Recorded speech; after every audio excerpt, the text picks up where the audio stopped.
The Rebbe said once that from when he was a very young child, he imagined what the world would be like when the Mashiach would come. An era of peace and brotherhood and love and kindness. An era where there's no war, there's no hunger, there's no hatred, no animosity. Could you imagine a world like that? But the Rebbe challenges us that we should equal and best that hatred with love for a fellow Jew, with love for a fellow human being. That we should pursue to the end of the world with chains of love to help another human being. That's a challenge for this generation. That's a challenge for the Jewish people of this generation. I had the great honor and privilege of growing up in what we refer to as the Rebbe's neighborhood in Crown Heights, Brooklyn, New York. I grew up in a wonderful family. My family are from Europe. My father's family descends from Poland. My mother's family is from White Russia. I met Rabbi Baitelman, I would say, more than 40 years ago. We were together in yeshiva in New York, in Brooklyn, in Crown Heights. The yeshiva is called Olei Torah. And that's the yeshiva that basically goes from kindergarten till after college age. We studied in yeshiva in Boston and Brookline, Massachusetts. My father, his name was Avi Baitelman, sadly passed away when he was 51 years old. It was a very young age. I miss him dearly, a very important part of my life. As well as Ogeshet, my mother, may she live and be well, is healthy and well, still living in Crown Heights, and she runs what we call the embassy in Crown Heights for the shluchim and her family from around the world. For all of the family that would come back to New York to spend time at the Rebbe. My grandparents were a big influence on my life, and particularly my mother's parents, Rabbi and Rebbetzin Shalom and Miriam Gordon, who are shluchim of the previous Rebbe, emissaries of the previous Rebbe and the Rebbe for over 60 years, I believe. My mother's siblings are all doing the Rebbe's work around the world. California, London, Australia, Alabama, New Orleans, Minnesota. In particular, my uncle, Rabbi Josh Gordon, but he refers to himself as a simple boy from Jersey. Well, for many years he recorded his classes, and millions of people have attended those classes and listened to those classes on Chabad websites around the world. It was a very big influence on me choosing to dedicate my life to do the Rebbe's work. So my parents are Rabbi Avram Weinberg and Yechiel, and they brought us up mostly in Michigan, in a suburb of Detroit, first in Oak Park and now in West Bloomfield, where my father is a shliach there. I was very blessed in the family I was born into. I felt that both my grandparents and especially my grandfathers were really big, so to speak, in the Chabad world. We were always very involved in all the Chabad work, even though in the beginning my parents were not shluchim, which they are now. We were always what we call voluntold. We did everything from stuffing envelopes to making desserts to, when we got older, got to even be valet parkers. Growing up, and especially with my friends, we always discussed where we would go on shlichut and what we would do, and our goal was first to go on shlichut in Melbourne, Australia for seminary, which I got to do, and then to move on and whoever our husbands would be, to go on to shlichut with them. And it was always, I don't even think of doing anything else. So the rabbi and I met through a shadchan, and she called our parents, suggesting each other to them. They thought it was a good idea. He came to Michigan, we met, and it's worked out pretty well. We got married. And once we got married, we were looking for a shlichut position, and we got a couple of offers. I was very enthusiastic and nervous, but excited to go on shlichut, but I only had one condition.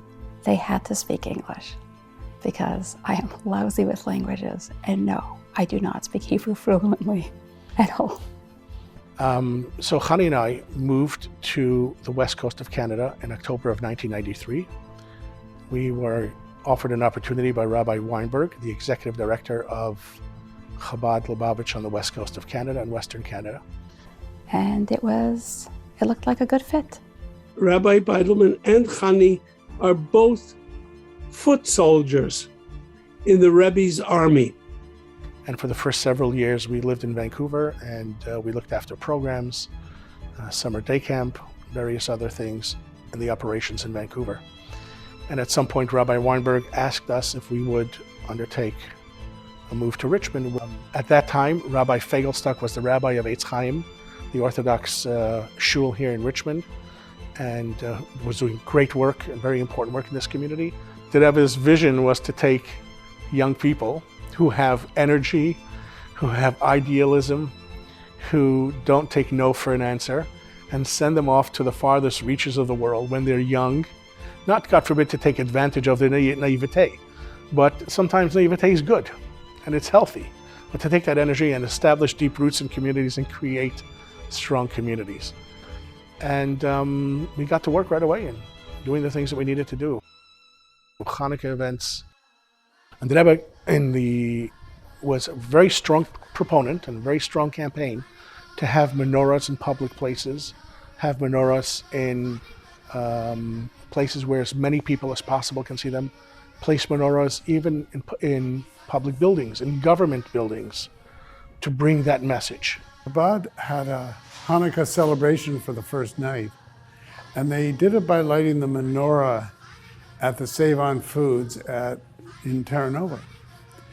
The surroundings are not elegant or palatial, but there was a very good feeling to it. And lots of little kids and lots of people from the Chabad, and they just really had a very nice time. And as I'm standing there taking it all in and enjoying myself, and of course the rabbi has a big presence there, afterwards I said to him, why aren't we doing it at City Hall?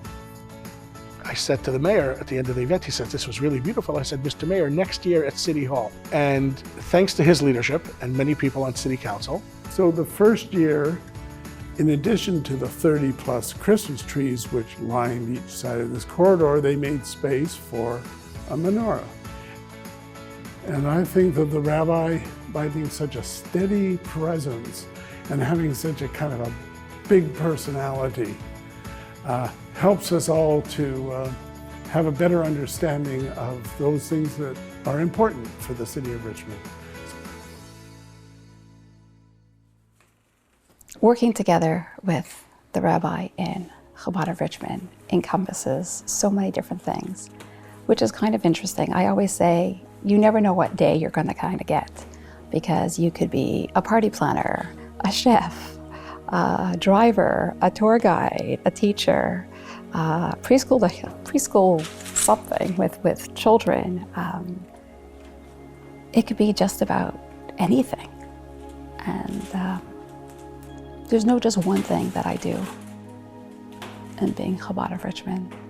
There's a whole bunch of little things that I do.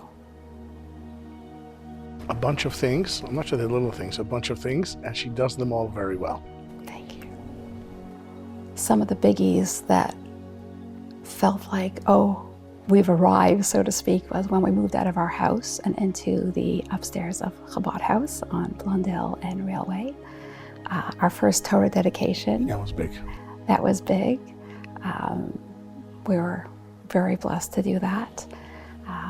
All the Torah dedications, all three of them were pretty spectacular.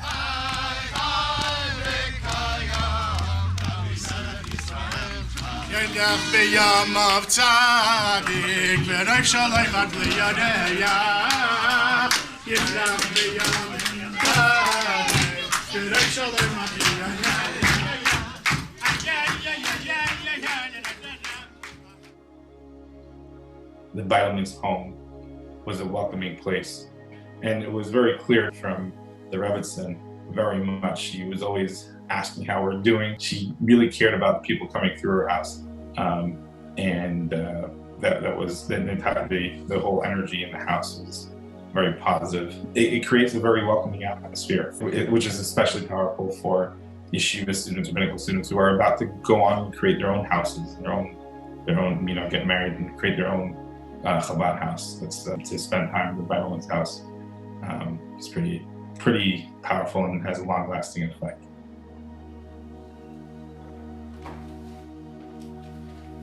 Jewish education is one of the most important values for the Jewish people.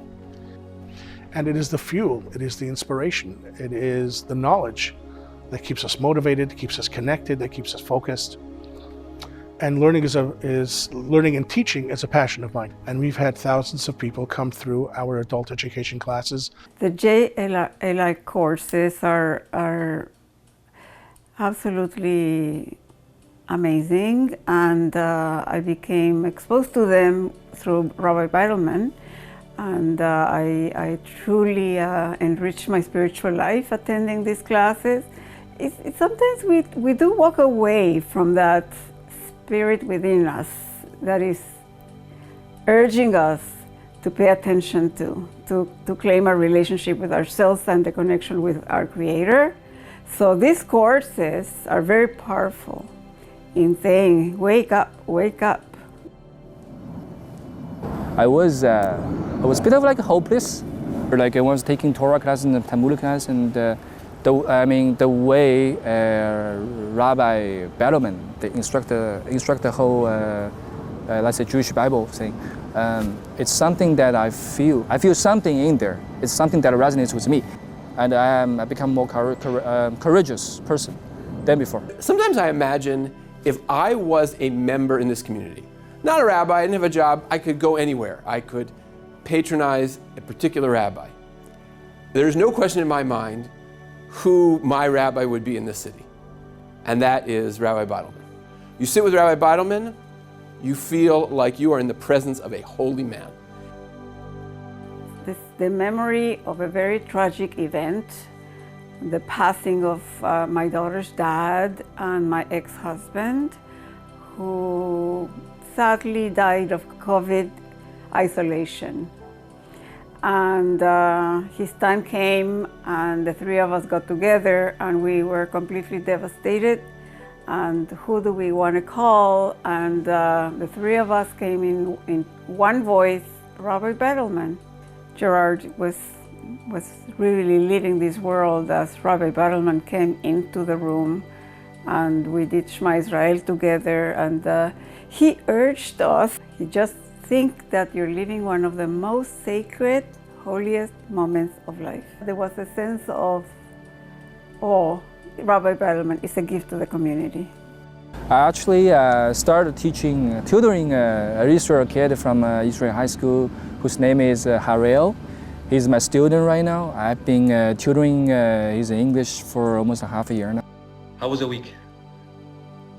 It was great, as usual. I was actually taking my Torah class on Tuesday morning in Chabad Richmond, Rabbi Baitelman's class. And there was a classmate whose name is Chanie. He comes up saying that, oh, we need volunteers for the Israel Connect program. And anybody wants to join, just let me know. That was the first time that I kind of, in my heart, know that that's something that I want to do. I finally I understand what is mitzvah mean. Yeah. Putting together the Light of Shabbat kitchen, we decided we had to upgrade a little bit. And we ordered some commercial equipment that we've been working with and we're really excited to have, which really expands our capacity and allows for us to cook for just so many more people. And we're very grateful for the board and the people who donated towards that. It wasn't easy getting our equipment into Chabad House. They delivered it and it would not fit through the door. And then we had to hire a crane and re-deliver it and have it go over the porch and into Chabad House. But we make it all fit. So my pet project, so to speak, these days is the LOS, or the Light of Shabbat program. It started 12 years ago, 10 years ago. The rabbi had seen something that was going on in another community and really liked the idea of sharing Shabbos with others. And he started by reaching out to Grace Jampolsky, and she started with making challah and kugel and some other things. I don't even remember. And it grew from there. Then we decided to ramp it up a little bit, and we went from, 10 to 12 people to about 40 people a week. And we thought that was pretty good. And then COVID hit. And then it just skyrocketed, so to speak. And we were doing meals for up to 150 people a week. And it included everything. People who were scared to leave, people who weren't able to leave. There were seniors. Unfortunately, some people had lost their jobs. Or someone had a challenging family member at home and just needed the extra help that a meal can afford. And the fun part was also COVID. So we were doing a lot of the stuff ourselves. We weren't really using volunteers. So it was myself and Yechiel, Shachar, who really puts her heart and soul into all the meals that she makes for us. She's fantastic, and everything she makes just tastes delicious. And we were very lucky that our volunteers we would meet them downstairs or drop the bags downstairs and let them just take it out and go to visit. And so people at least would see a face, which I thought was also very important.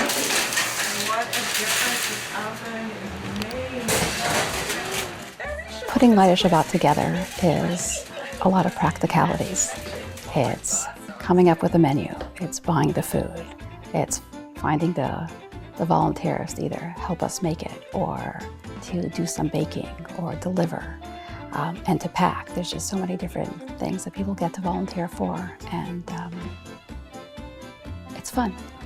And I don't know if you've seen our Chabad kitchen, but it's not huge, and we have to get everything up the stairs and then put everything out and find freezer space for everything. So it's always interesting. The Light of Shabbat Committee has done incredible work in the planning and putting this together. And the volunteers are incredible. The volunteers, in addition to the great work and incredible commitment, this couldn't happen without the volunteers, all of the volunteers. Like Eliezer said of his mission from Avraham, Eved Avraham Anochi. My entire existence is to embody my master's vision. And both Rabbi and Baitelman embody this concept. There is no task too great or too small for Rabbi and Baitelman. They will give 100% of their effort, attention, and commitment to whatever it might be. Rabbi and Baitelman will be there to serve the community. My children, they did not sign up for this. Our children, Mendy, his wife Leah, and their children, Shua and Yaakov. Our son, Levi, and his wife, Rivki, and their children, Dvaraleah and Chayela. Our son, Moshe, and his wife, Leah. Our son, Zevi, Shalom, Yankee, and our daughter, Liba. They inspire me. The people that they've grown up to be and the families that they've started and the ones that are continue to grow and to learn, they are incredibly inspiring to me every single day. A heartfelt mazel tov to Rabbi and Chanie Baitelman on this great milestone, both for you personally as well as for Chabad of Richmond and for our entire community. Our community is blessed to have people as yourselves, leaders as yourself, lead us and to serve in our community. And once again, I want to wish you both mazel tov. And when you view the world as beauty, you see the potential in it. You see the beauty that exists already, and then you see the potential in it as well. And he saw that in every human being as well. There's beauty in everyone, potential in everyone. Everyone is here for a purpose, for that collective purpose that we have. Everyone plays an individual role in that greater purpose, an indispensable role. And in terms of my care and concern for a fellow human being, it's about helping that person achieve their own personal best, their own personal purpose in life here in this world. Hence, Freilach 25. So much to be Freilach about in terms of the past, but also Freilach in terms of the future of the next 25 years. If it's been this good till now, it's going to get even better moving forward. I see growth in terms of the number of people that we're reaching. I see growth in the types of classes and programs that we're offering. I also see growth that's going to be necessary for us to find a permanent home for Chabad, where we can have all of these programs, have all of these events in a place that the community can call home. So in thinking about the future of Chabad here in Richmond, I'm very excited about it. I know it's going to take lots of work, and it's going to take big miracles. And those miracles are going to come primarily from the people that are investing in the work that we do, and the partners that we have in the work that we do, and the friends that believe in what we're doing, that have been inspired, that are inspiring others, the volunteers, the leadership, and every person we encounter, and every person in this community and beyond. And I'm grateful that the Rebbe gave us that opportunity to live a life like that and be able to do work like this.